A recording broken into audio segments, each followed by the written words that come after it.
aumento. Recién decíamos, este es uno. Ahora, el otro punto pasa por acá. Sube el transporte. Febrero, sube el transporte. A partir de la semana que viene vas a pagar 270 pesos el colectivo. ¿Sí? Esto es lo que va a suceder. 270 pesos el colectivo. 120 el subte y además el tren. Fede. Nuevo cuadro tarifario, el colectivo seguiría a 270 pesos el pasaje mínimo. Sí. Así que atención. Y también pasaje mínimo de tren a 130. También se suma, como bien dijiste, el aumento de subte a 125 pesos a partir del mes entrante. Ahora, ojo, se habla de que a partir de marzo o abril los aumentos sean mensuales y de acuerdo a la inflación. Ahora, pregunto, ¿no? También, sí. ¿los salarios van de acuerdo a la inflación? Porque aumenta todo de acuerdo a una inflación, ¿no? Los salarios no aumentan nada. Ahora, Fede, hablando con respecto a esto, también se vienen las audiencias públicas vinculadas tanto a la luz como del gas. Ahora vamos a hablar de esto. Lo cierto es que a partir de la semana que viene el colectivo pasa a 270. Ya no hay retroceso, ya está implementado y en febrero, a partir de febrero, a partir del 1 de febrero, sube 270 el valor mínimo para un viaje, Fede. Exactamente, sumado a lo que bien decías, lo del gas, que todavía no se definió el aumento. Las empresas piden un 350% de aumento. También en la semana, las empresas de luz, las prestadoras de servicio Edenor y Edesur dijeron, bueno, un aumento promedio lógico sería del 89% para empezar a hablar de aumentos. Sí. Después, en los sucesivos meses, también habría más aumentos de ese estilo. Bien, Luján, también vamos a abrir este canal de comunicación con respecto a lo que se viene, los aumentos en el interior, porque también van a empezar a llegar mensajes vinculados a esto. ¿Qué va a pasar con el precio del bondi? El otro día estábamos hablando, la semana pasada estábamos hablando del aumento del precio del colectivo y había lugares, había provincias donde ya cuesta, el boleto cuesta más de 300, Luján. ¿Qué es lo que va a pasar? Además tiene que ver con el registro de la SUBE. ¿Qué pasa si vos no registrás la SUBE? Fede, ¿qué pasa si yo, por ejemplo, quiero viajar, no registré la SUBE?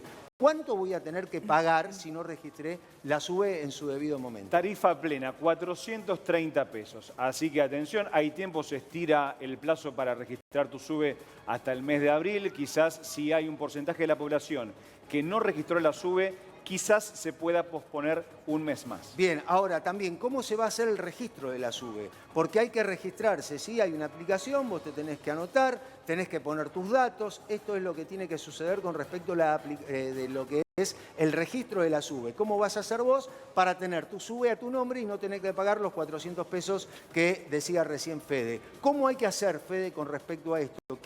¿Cuál es el paso? El mínimo de 76 a 270, ojo, pero con la SUBE registrada a tu nombre, Fede. Exactamente, tenés que entrar a la página oficial de SUBE, registrar la tarjeta, los numeritos que tenés en la SUBE y ponerla a tu nombre. Después podés, obviamente, cargarla a través de billeteras virtuales y demás formas de recarga, pero es vital que antes de abril vos pongas la SUBE que tenés a tu nombre a través de la página oficial. Ahora, si por ejemplo yo tengo una SUBE a mi nombre y te la quiero prestar a vos, ¿vos vas a pagar 270 o vas a pagar más? ¿Vas a pagar 270 porque está registrada o vas a pagar más? Sí. Si vos me prestás la SUBE a mí y yo la uso ese día, bueno, yo voy a pagar 270. 270. 270. O sea, no hay ningún tipo de pedido para decir, dame el documento, mostrame. No, ¿Es legal, por ahora no se habla de eso. ¿Es legal esto? O sea, por ejemplo, tener que tener registrada la SUBE a tu nombre, si no te cobran más, desde lo legal, ¿qué pasa ahí? No, la verdad que yo particularmente creo que si vos registrás una SUBE obligatoriamente, ¿sí? Tenés que acompañarlo con el DNI. Sí, porque se acompaña. Porque si no es como que yo te presto a vos, me registro yo y el otro la usa. Entonces, o sea, pero no te piden el DNI. No te lo piden. ¿No te lo piden? No, ahora no está en carpeta. Por eso, pero me parece que deberían pedirlo. Bien. O registrarse con el DNI, bueno, ver la manera, ¿no? Bien, Mati, hay otro punto en cuestión que está, ¿cuántas SUBE podés registrar? O sea, si yo quiero registrar 2 SUBEs, ¿puedo? Esto también es una discusión. Exactamente, no se puede registrar más de una SUBE. Y en tanto al aumento, quería comentar que un empleado común de comercio que trabaja horario partido, 8 horas o 10 horas, va a gastar por mes cerca de 30.000 pesos mensuales solamente de colectivo. O sea, 30.000 de colectivo. Solamente de colectivo, teniendo en cuenta el boleto mínimo. Bien, ¿no? Luján ya empieza a recibir mensajes. Hay que tenerlo en cuenta. Sí, eso hay que tenerlo en cuenta. Luján, ya llegan mensajes, dale.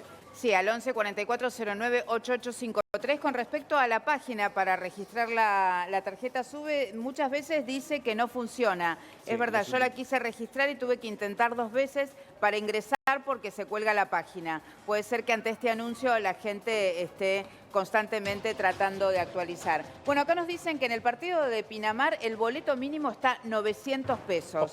Ahí está, mirá, ahí estamos bien. Sí, 900 en Pinamar. 700 y pico en Mendoza, bien, 500 en... Sí, mirá, fíjate, por ejemplo en Córdoba está 300. Sí, 300. ¿sí? En Corrientes está 600. Ahora, así te tenés que registrar o tenés que registrar tu SUBE para acceder a este beneficio. ¿Es un beneficio? ¿Esto tiene que ver con un beneficio o con un castigo? Porque digo castigo, porque si no lo haces vas a tener que pagar más. Esta es la página, Vero, esta es la página que vos tenés para registrar tu SUBE. Está bien. ¿sí? Ahí tenés un montón de detalles. Es más o menos como el tema del peaje. Vos no tenés el telepeaje y vos también, como castigo, pagás el doble cuando vos pasás por una cabina. Pero es lo mismo. Es lo mismo. Porque, exactamente, es lo mismo. El mismo sistema. El mismo sistema. Pero por eso digo, es el mismo sistema. Claro. Ahora, si por ejemplo vos vas con un auto prestado, el que paga es el dueño del auto. Claro. Bien. Si tiene el telepeaje, sí. Bien, Fede. Ahora esto podría ser el principio para que el gobierno, la idea que tiene el gobierno es ayudar a la demanda y no a la oferta.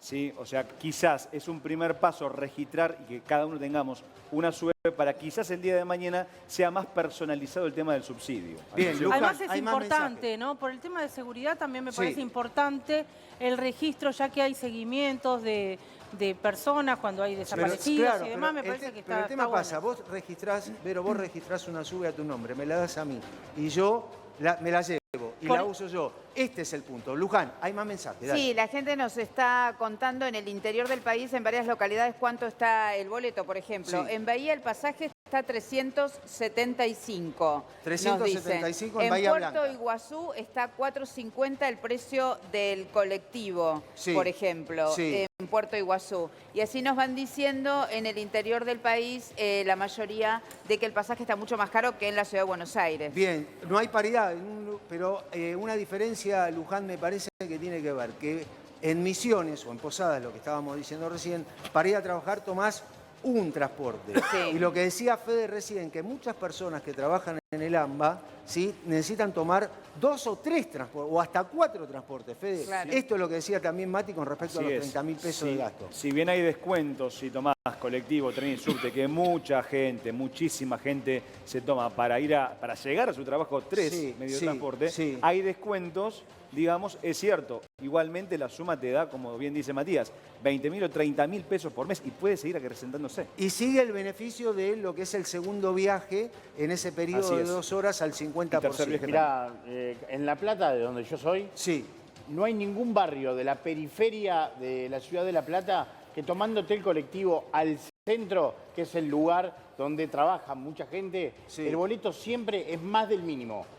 Con lo que te quiero decir es que la gente que vive en la periferia de la ciudad de La Plata va a tener que pagar una tarifa mayor al mínimo para ir a trabajar al centro de la ciudad. Bien, Luján, sigue llegando mensaje vinculado a lo que estamos contando. Dale. Sí, en Tucumán 980 el boleto, en Córdoba 200, en San Pedro el colectivo sale 630 pesos. Y acá nos preguntaba una jubilada, ella ya tiene registrada la SUBE por la cuestión de ser jubilada. Dice, ¿la tengo que volver a registrar? No, creo que no. Creo que no tiene que volver a registrar si ya está registrado, si es jubilado. Pero si no estoy hablando de otra cosa. Si ingresa a la página ya le va a decir que ya está registrada. Exactamente. Puede intentarlo. Que chequee, ¿no? Sí. Bien, ahora, si la perdés, Fede, el trámite es denunciar la pérdida en la misma página y te anotás para otra. Y después comprar claramente la tarjeta, ¿no? Bien, ya está con nosotros Ameldeki. Mil gracias por venir, gracias por estar. Sí, Comunero de la Libertad Avanza. ¿Qué pasa con esta situación? ¿Por qué tiene que subir tanto el colectivo? ¿O por qué va a subir tanto lo que es el transporte? Bueno, primero y principal, con el gobierno anterior, todo lo que era el transporte, el precio del transporte, estaba absolutamente licuado. Y cuando nosotros no hacemos el ajuste en el precio, el ajuste se termina haciendo en la calidad del servicio. Porque además tenemos que entender que las empresas tienen que pagar combustible, tienen que pagarle a los empleados, y eso no se termina licuando, eso sube y a las empresas no le permiten subir, por ende el ajuste se termina haciendo en la calidad del servicio.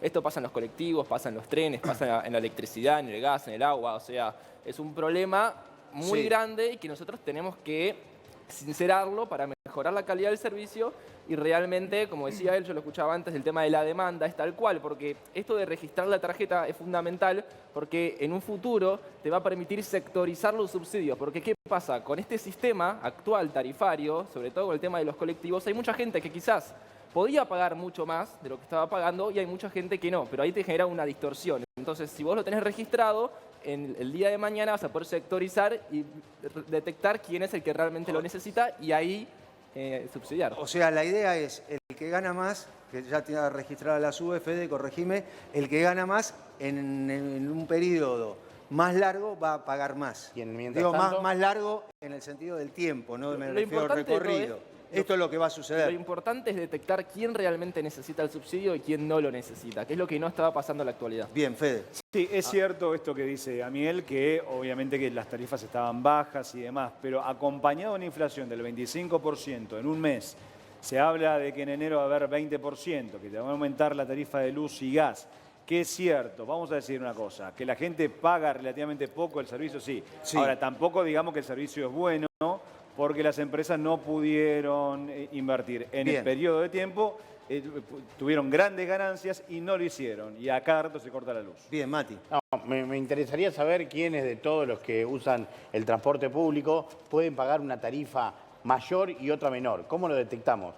Digo, ¿y por qué en este caso se sinceraron los precios, pero en definitiva el ajuste fue para los trabajadores, fue para la gente? No fue que la empresa, a través del Estado, podía subsidiar eso y la gente aún pagaba menos el boleto. Hoy la gente, además de la inflación, como decía Fede, también tiene que pagar el boleto más caro y eso se incrementa en el poder adquisitivo. Bueno, pero Luján, ahí voy. Luján, dale, más mensajes. Justamente sobre este tema, porque dice, soy docente y viajo como 6 veces al día. Me imagino lo que va a pasar con los que menos tienen. Es muy preocupante. Aumenta todo menos el sueldo. Bien, ahora, Amiel, esta persona, 6 viajes para ir a trabajar. ¿Qué pasa con esto? Más allá de que esté anotada o no esté anotada. Bueno, a ver, primero y principal estábamos en una situación absolutamente desigual porque estos precios del colectivo era algo que solamente estaba sucediendo en el AMBA. Más allá del AMBA, los precios eran muchísimo más altos. Esa desigualdad no tenía ningún tipo de sentido. Se va a sostener el 50% en el segundo viaje y se va a sostener el subsidio para quienes más viajen. Y como decía anteriormente, es muy importante saber quiénes son los que realmente necesitan el subsidio para ahí hacerlo de forma eficiente. Bien, más mensajes, Luján, vamos. Sí, acá dice, por ejemplo, en Misiones a los docentes no nos bajaron el sueldo, ¿cómo vamos a pagar el pasaje? Buenas tardes. Dale. Si voy a pagar 300 mangos el boleto, quiero bajar sentada y con aire acondicionado mínimo, por ejemplo. Ahora hay unidades, la verdad, bastante nuevas, pero hay algunos colectivos que todavía el aire acondicionado no funciona. No solo que no funciona, sino, perdón, Luján, el otro día mostrábamos, perdóname, Luján, ¿no? Mostrábamos lo que es un colectivo que te cobra 300 o 350 pesos en corrientes y que tenía agujeros en el piso. El tema del subsidio muchas veces las empresas de transporte la utilizaron para pagar sueldos y no para reacomodar lo que tiene que ver o para mantener lo que tiene que ver en el transporte. ¿Por qué pasa esto, Amiel? Acá hay un punto muy importante. Las empresas de transporte tenían un inconveniente de que los subsidios en muchas ocasiones no subían al ritmo de la inflación, entonces se estancaba. Capaz, convengamos, ¿no? Para dar un ejemplo. Si el precio real eran 700, 800 pesos, el subsidio capaz eran 500. Y con lo que vos pagabas no alcanzaba a cubrir el precio real del colectivo. Entonces, ese subsidio lo terminaban utilizando para las cuestiones básicas y no podían invertir. Es lo que pasa cuando, se licúa el precio de la tarifa y no se puede invertir para la mejora del servicio. Bien, Fede, lo que está diciendo Amiel, algunos dicen que efectivamente era así, otros dicen que no era tan así, sino que usaban ese subsidio para pagar sueldos y no para precisamente mantener lo que era la unidad. ¿Puede suceder o sucedió algo así? A ver, creo que la gente bastante lúcida para ver cómo viaja todos los días, digamos, ¿no? La falta de mantenimiento no es que fue en los últimos 4 años, ni 6 años, ni 8 años, ya viene desde hace tiempo. Es cierto que algunas líneas han mejorado sus unidades, pero la gran mayoría no lo han hecho y han recibido subsidios multimillonarios.